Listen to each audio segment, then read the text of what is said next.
इस समय भारत में कहीं कहीं जो स्थिति बनी हुई है उससे आप सब लोग अवगत हैं।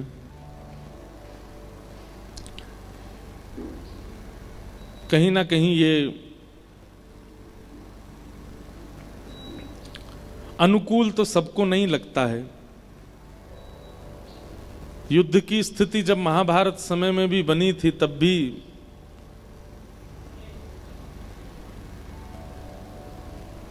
कईयों थोड़ा कम, इसको थोड़ा कम कर दीजिए। हाँ, हल्की हवा बस।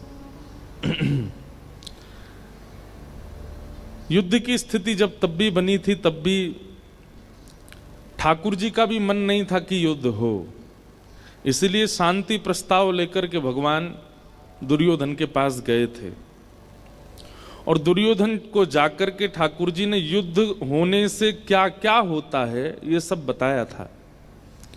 कितने बालक अनाथ हो जाएंगे, कितनी माताएं विधवा हो जाएंगी, निर्दोष लोगों के प्राण चले जाएंगे। और युद्ध से केवल इतना ही होता है ऐसा नहीं है। एक राष्ट्र का, एक राज्य का जो धन बल, मन बल है, सैन्य बल है, वो भी तो घटता है। कहीं ना कहीं युद्ध के समय पर देशों की जो इकोनॉमी है वो भी तो डाउन जाती है।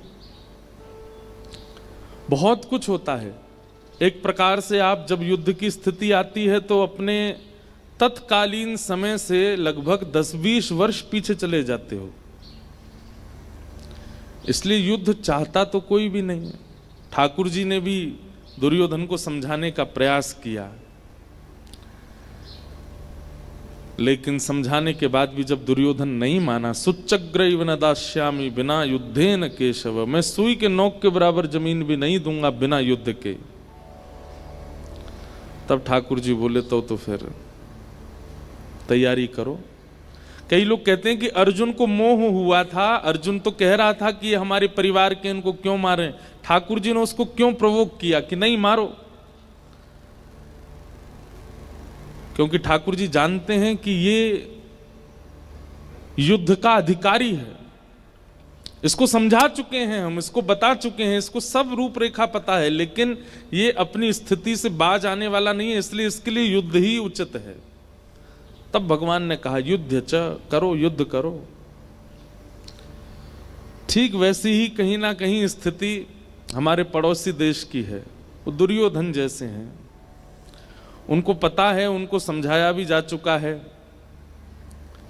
और स्थिति भी उनकी ऐसी है कि अगर आंख ज्यादा दिखा दी भारत ने तो शायद हो सकता है कि किसी स्थिति में रहने लायक भी ना बचें, लेकिन फिर भी उनका स्वभाव है। तो अब की बार थोड़ा सा भारत ने पहले जितना नहीं किया था उतना थोड़ा करने का प्रयास किया है, थोड़ा दिखाया है। अब भी पूर्णतः भारत नहीं अपनी स्थिति प्रकट कर रहा है, थोड़े थोड़े बाण छोड़ रहा है। यह आवश्यक है और हम आप सब लोगों को इस समय श्री गोदावरी जी में, श्री त्र्यंबकेश्वर भगवान से, श्री दत्त प्रभु से, भागवत जी से, संत जनों से, गुरुजनों से, आचार्य जनों से प्रार्थना करनी चाहिए। सबको सम्मति दे भगवान। हमारे पड़ोसी देश के जो लोग हैं उनको सम्मति मिले और युद्ध की योजना ना बने, क्योंकि कहीं ना कहीं कितने बालक, कितने वीर, कितने पुत्र, कितने भाई, कितने पति खड़े हैं हम सबकी रक्षार्थ। कोई माँ, अब हम आप सब लोग तो बड़े आनंद में हैं, लेकिन पता नहीं कितने परिवारों की माँ चिंता में होगी कि उनका बेटा वहां खड़ा है, सीमा पर है। कितनी माताएं, कितनी पत्नियां कितनी चिंता में होंगी कि उनका जो वर है, सौभाग्य है, वो सीमा पर खड़ा है। कितनी बहनें चिंता में होंगी, रक्षाबंधन आने वाली है और उनके भाई अभी सीमा पर खड़े हैं।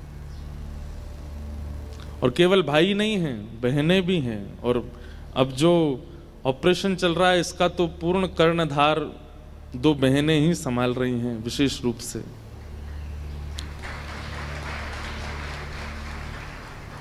तो ये सौभाग्य है हमारा, हमको तो रोज प्रार्थना करनी चाहिए। गोदावरी मैया से नित्य प्रार्थना करो। कोई माँ का लाल, कोई बहन का भाई या किसी भी कन्या का सौभाग्य उजड़े ना, सब बहुत व्यवस्थित हो जाए, सब बहुत मंगल हो जाए। हे गोदावरी मैया, हे गंगा मैया, हे त्र्यंबकेश्वर भगवान।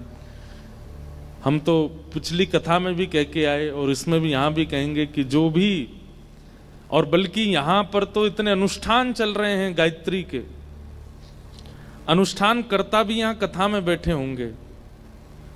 कम से कम आपके अनुष्ठान में इतना हो जाए कि जब तक ये संभावना चल रही है तब तक नित्य गायत्री मैया से आप प्रार्थना करो कि हमारे अनुष्ठान का आज का दिन, कल का दिन, परसों, जब तक ये संभावना चल रही है, इसका संपूर्ण बल भारत के सैनिकों को प्राप्त हो, वो भी सुरक्षित हो।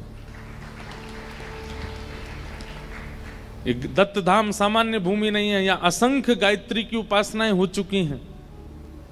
अगर यहाँ बैठ कर के हम आप सब लोग एक साथ प्रार्थना करेंगे तो शायद गायत्री मैया, जो कि सर्वशक्तिमान, जिनकी कृपा का दर्शन पूरा विश्व करता है, ऐसी गायत्री माता, ऐसे दत्त भगवान, ऐसी गोदावरी मैया कृपा करें और किसी सेना के किसी भी वीर को वीर गति प्राप्त ना हो, सब सुरक्षित अपने अपने स्थान पर रहें, ऐसी हमारी प्रार्थना। और जल्दी ही ये जो चल रहा है ये समाप्त हो, विश्राम हो, ऐसी हम प्रार्थना करते हैं।